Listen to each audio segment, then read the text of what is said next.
Le quatrième pilier, le ramadan, consiste donc bien évidemment à se retenir de manger, de boire et d'avoir des relations sexuelles à partir de la première prière jusqu'au coucher du soleil. Comme il a été expliqué dans l'épisode 4 de la saison 1, le ramadan est excellent pour la santé. Celui-ci repose le corps et lui permet de se débarrasser plus facilement de ses déchets. Cela désencrasse l'estomac, les intestins, le foie, etc. Il faut savoir aussi que nous ne nous privons pas uniquement pour nous-mêmes, mais pour Allah. Nous nous privons aussi pour lui. C'est le fait de lui montrer que nous sommes capables de nous retenir, d'avoir un réel combat contre nos passions. Cela apprend donc à ceux qui ont du mal à se retenir des relations sexuelles illicites que cela est tout à fait possible. Le but du ramadan est de réaugmenter votre foi et de vous rapprocher d'Allah.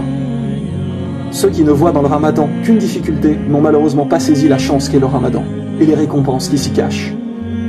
Le prophète a déclaré qu'Allah lui-même a dit « Le jeûne est pour moi et je donne une récompense pour cela. Un homme abandonne sa passion sexuelle, sa nourriture et sa boisson par amour pour moi. » Le prophète sallallahu alayhi wa sallam a également dit que le jeûne est un bouclier contre l'enfer. Mes frères et sœurs, comprenez bien ces mots. À quoi sert un bouclier? À se protéger, non?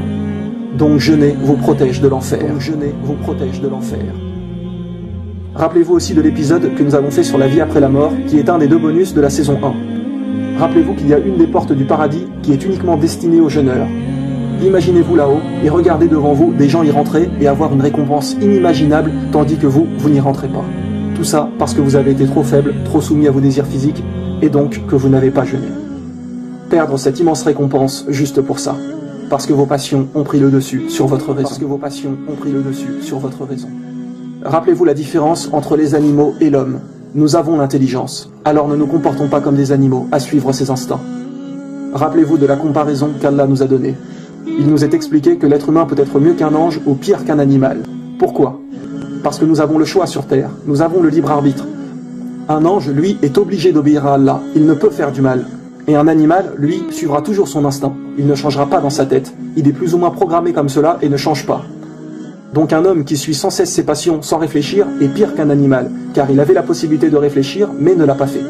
Par contre, s'il se contrôle et ne se livre pas à tous ses désirs, alors il sera meilleur qu'un ange, car il avait la possibilité de faire du mal, contrairement à un ange, mais s'est retenu et ne l'a pas fait. Mes frères et sœurs, voulez-vous au jour du jugement, aux yeux d'Allah, être meilleur qu'un ange? Prouvez à Allah que vous vous contrôlez et que vous êtes maître de vous-même. Vraiment, pour l'amour d'Allah, cessez une bonne fois pour toutes les relations illicites, l'alcool, la cigarette, les boîtes de nuit, les jeux d'argent, les insultes, le non-respect aux proches, etc. Changez et restez définitivement sur la voie du meilleur des hommes, Mohammed sallallahu alayhi wa sallam. Suivez sa sunna, son exemple de vie. Quand quelqu'un jeûne sincèrement par amour pour Allah, le ramadan ne lui semble pas si difficile.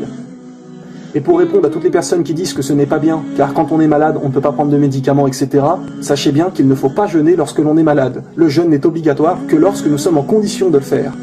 Allah nous a bien évidemment permis de rompre le jeûne lorsqu'on ne se sent pas bien, que l'on est malade, etc.